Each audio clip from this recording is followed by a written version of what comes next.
Hello and welcome to the CUNY Black Male Initiative Spotlight Interview, another one that we're doing with Jonathan Rivera from Lehman College today.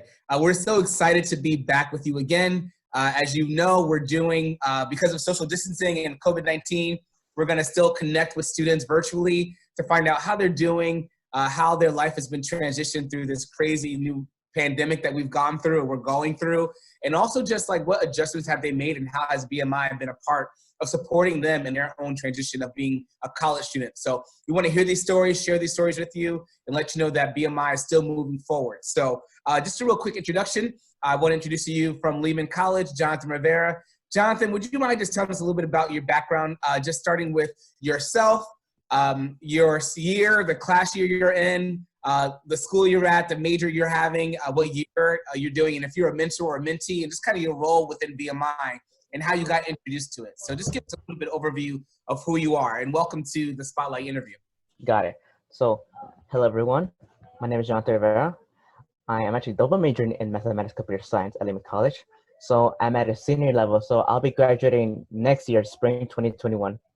And then, so the way I was, the way I was introduced to BMI was, I've heard of there was a pamphlet that was delivered to my mail. It was for the Urban Leisure program.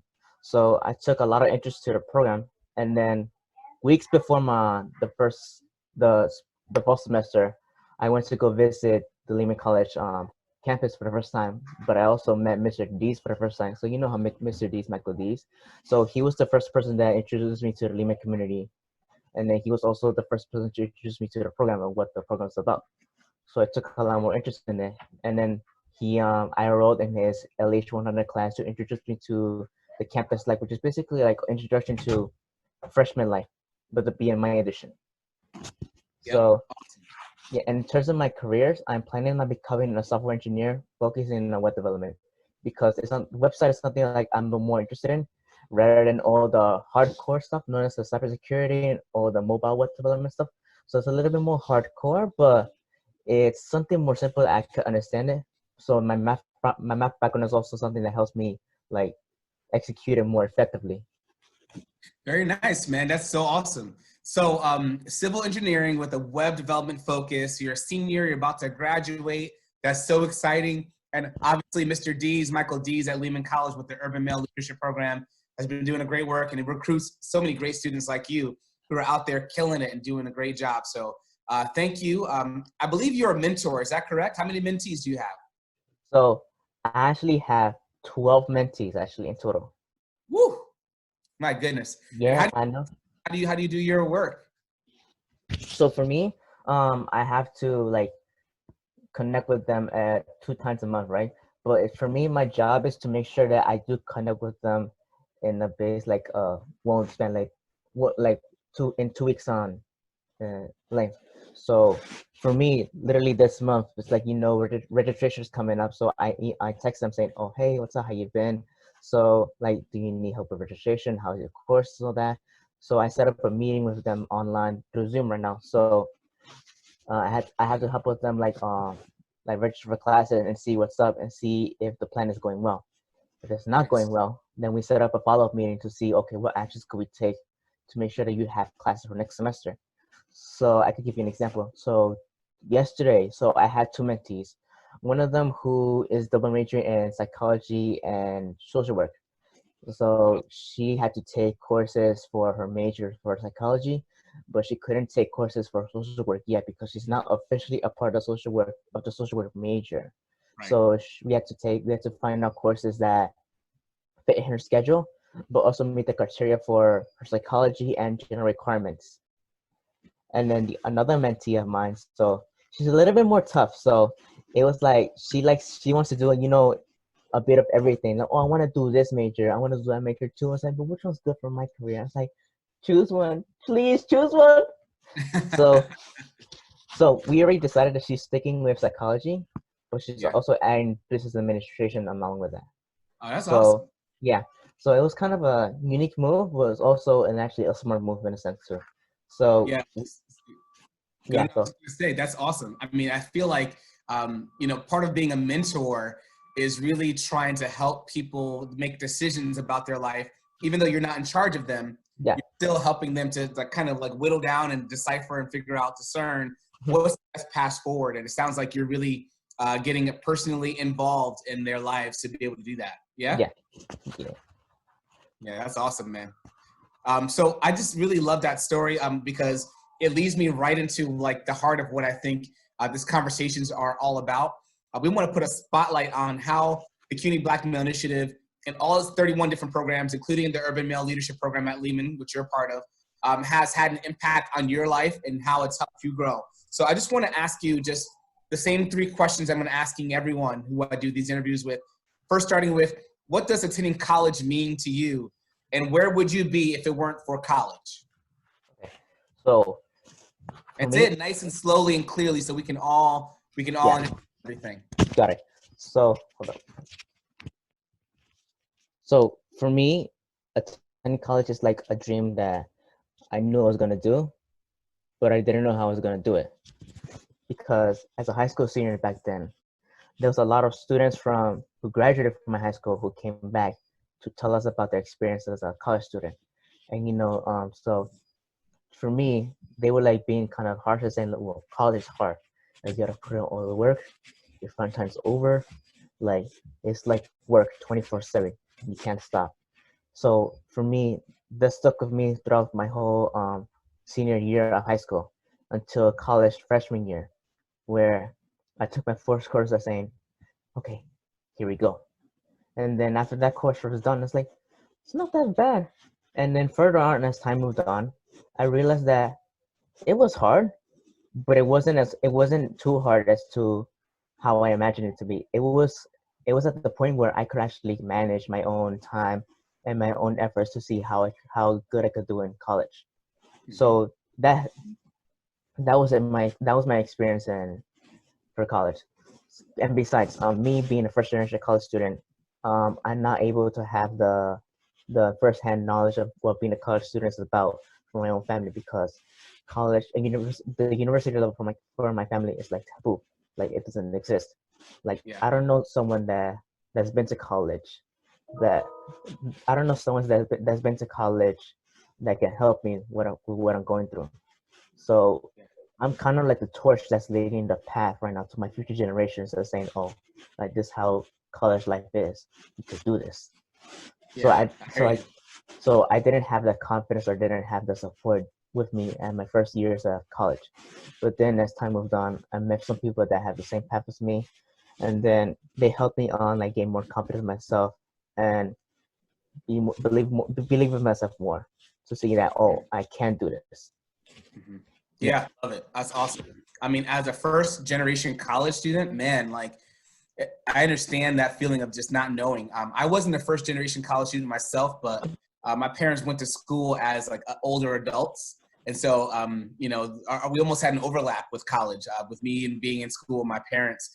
And to some degree, when I got to college, they didn't really still have advice for me because I was living on campus and they never did that. And so I was being in a whole new state and a whole new place. And I know how tough it can be to make that transition, to figure out how do you get the resources you need and like have the advice that you need. So I understand some of those challenges, and I'm so glad that you were able to wade through them. The second question I would ask you is just like, what are the challenges that make you face? You talked about some of them already, but just like, what are the challenges that you face that might affect your ability to be successful academically? It might be challenges at home, it might be challenges with finances, it might be challenges with just relationships. But what challenges do you face that sometimes can get in the way and stop you from being as successful as you might want to be in college? Yeah, I can answer that. So for me, it was academic stress, because as a software engineer and in the future, there's a lot of hardcore computer science courses and math courses I need to take. So it was hard for me to like manage my time and also doing 2 jobs and an internship at the same time. Wow. So yeah. So this happened in the fall 2019 semester, where I had 3 courses. It wasn't bad, but they were like hardcore courses. One of them being like, oh, the fruit of the computer science course in general, computer science department in general, that you have to pay attention to, because if you don't pass that course, you can't take future computer science courses. And then 2 jobs that I'm also doing. So I was a mentor for another federation, and then I was also a work study student for the math department, and also an internship on one side that helped me with my with my career. Mhm. So just juggling all those around, like it was kind of a stress for me because like I always come home like really late, look tired, and then my mom was always points me like, like, sweetie, you okay? I'm like, yeah, yeah, fine. And then like 1 hour later, I knock out or try, or most of the time, I would sleep at 2 o'clock, which is something that I completely stopped because like I realized that I've been getting a lack of sleep, so I sleep now at 12 o'clock, the latest. So that's kind of a thing that is one of the challenges I have to face because me during the middle of the semester in the fall, I was dealing with a lot of stress saying, can I do this? Can I continue? Do I have to give something up? But then I started thinking and then just thought that I could actually do this. Let me just put it in a schedule and then see what I could do and Wow. see like how it works. And I spoke with my professor about this and I told her everything. She's like, you know what? Cause like what you told me and everything, your schedule, I have no doubt you won't be successful. Like I see that you're doing fine. You're doing great as better as expected. So Mhm. you're pulling in all you got. You're literally like a star. That's what she said. Yeah, that's key, man. I love that you had a schedule. I love you said you began a whole conversation just now with as a future software engineer, and I love how you said that you're thinking that way even before you become it. You see yourself as a software engineer even right now. Yeah, I love that idea because I do think that's a really big key to success and overcoming challenges, is starting to look at the future and put your mind on what you map out to be the next steps for yourself, and to be that and embody that person now. I love that. So thank you for sharing that strategy and that tip. I hope a lot of students and faculty members and community members will see this video and see that like a lot of times the key to battling some of the slowness and the depression and sadness that we're dealing with because of this time. Sometimes it's about thinking about the future and setting your mind on goals that you have yeah, in front of you. And even if you don't hit all the goals, it's okay, but at least you have the momentum towards somewhere you're going, and not just thinking about always the past or what's hurtful and what's painful. mhm. So the last question I ask everyone is just like, if it hadn't been for CUNY BMI, if it hadn't been for Urban Male Leadership Program, there's no doubt in my mind you still would have turned out okay. But what impacts has CUNY BMI had on you? What impacts has the Urban Male Leadership Program had on your future, your outlook on life? And what would be different had BMI had not been a part of your life? That's actually a really tough question, Sean, because literally the urban mill has been a huge factor, a part of my success. So without them, like what you said before, I would be okay, but I wouldn't achieve the level of success that I have right now. So if I hadn't gone to Mr. D's office, none of this would have happened. Like this wouldn't be possible. I would have just stuck with another major or just one major that I would have gotten a decent job at, but I would. It's not something I would have enjoyed. So what the BMI has done to me is gave me more confidence and more like I would say more what's the word? It's like Direction, more maybe? I don't know. more direction because with the guidance of Mr. D's, he helped me like become more of a better leader that I want to become. So he um he always does it. He always says the best thing like each one teach one. So like what I'm doing is like I'm teaching my community that oh I could do this. Like I could give you a good example. So my sister and my cousins they're starting their college journey because right now they're high school seniors and juniors. Okay. So my aunt and my mom are telling my sisters and my cousins that oh if you have any issues they have any questions for college you know who to go to. So Yeah. for me it's like I'm meeting up half three generations of my family that will go to college. So now back then our grandkids could say oh all of our grandparents or parents went to college so I could do it Yeah. too. So I yeah, like and that. then for me, cause like recently we've been talking like future plans for my cousins. So they're thinking of doing criminal justice and then business. My sister's planning on doing social work. So I actually been recently helping her with her college admission and all that. And then Wow. yeah. So it's a good sign saying that well she comes to me because me and my sister are like, so a little bit like more, yeah. But like for her to, yeah, but for her to come to me and ask me for advice on like, well, what career path she has to take, it's like, Yeah. this is something that's a heartwarming for me because like, wow, she is asking me for advice on her future that she couldn't have done herself, but she chose to ask me because she knows that I have experience in it.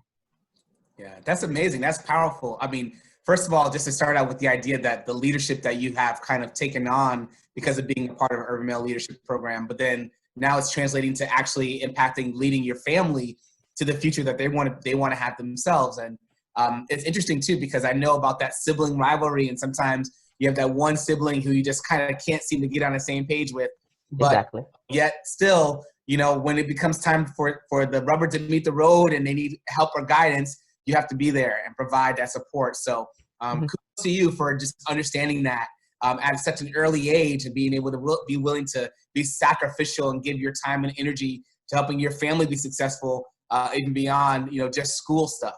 So that's really awesome, man. I can see your future already folding out to be the software engineer, and I can't wait for you to just share your success with us in the future. And obviously we're going to be supporting you along the way. I keep encouraging you to keep pushing yourself to be, just a part of a community. You don't have to do it by yourself, and you have all of us around you, and you got us rooting for you in the background as well. So, Jonathan, thank you so much for taking this time with us.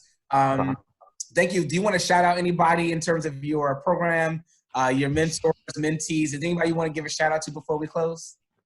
So, the biggest shout out, I hope you're watching this, Mr. D himself, the man. Because without him, all this wouldn't have been possible. So actually, a funny story. So it was during his lecture freshman year class where he was teaching the course, right? And it was during the 2016 campaign. And then we had class the next day, and it was the result of and we were talking about the result. Okay. So me and the class, it was quiet. It was silent. It was raining that day, and then we were just silent. We were just waiting for Mr. D and his response on what happened, because we knew we were going to talk about it. So I remember that I spoke in the class, and then he asked like, "Oh, what is your reaction to the result, and what do you think is going to happen?" And I told him that like it's terrible because like it affects my family, because like some of my families are undocumented. So I saw that's like an attack and I saw that's a sign that my family could be taken away, and I started crying. And then Mr. D stopped on, and then just like patted me on the back saying, "It's all right, brother. It's all right." And then later on, he talked about it on like how he took care of me. Like I remember, like he talked about the day that I was describing, where in freshman year I was in tears of the campaign result. And then for me, that sense that he does care. He remembers that after 4 years, like he remembers like the emotion I went through, and what he's done for me throughout the years. Like I couldn't repay him enough. Like every time I see him, I say, every time I come into office, I'm Mr. D, do you need anything? Let me know. It's like, all right, I got you. Wow, that's awesome, man. That's a great testament. Shout out to Mr. Michael Dees for having this Urban Male Leadership Program running on all cylinders, and Aladi McKinn, who's also been there as a director as well. Yeah, he's awesome. Yeah, those guys are just killing it. So, and it's awesome that Jonathan, you have like come up and you're the next healer of our community, man. So we're excited for what you're going to do for us, not just BMI, but the New York City in general and this world. So thank you for your time together. And we look forward to seeing you graduate and do your thing after college is all over, man. All right. So in BMI, you are too, bro. Appreciate you. Thank you. Thank you, Mr. John Best. All right. Take care, man. Take care. Take care.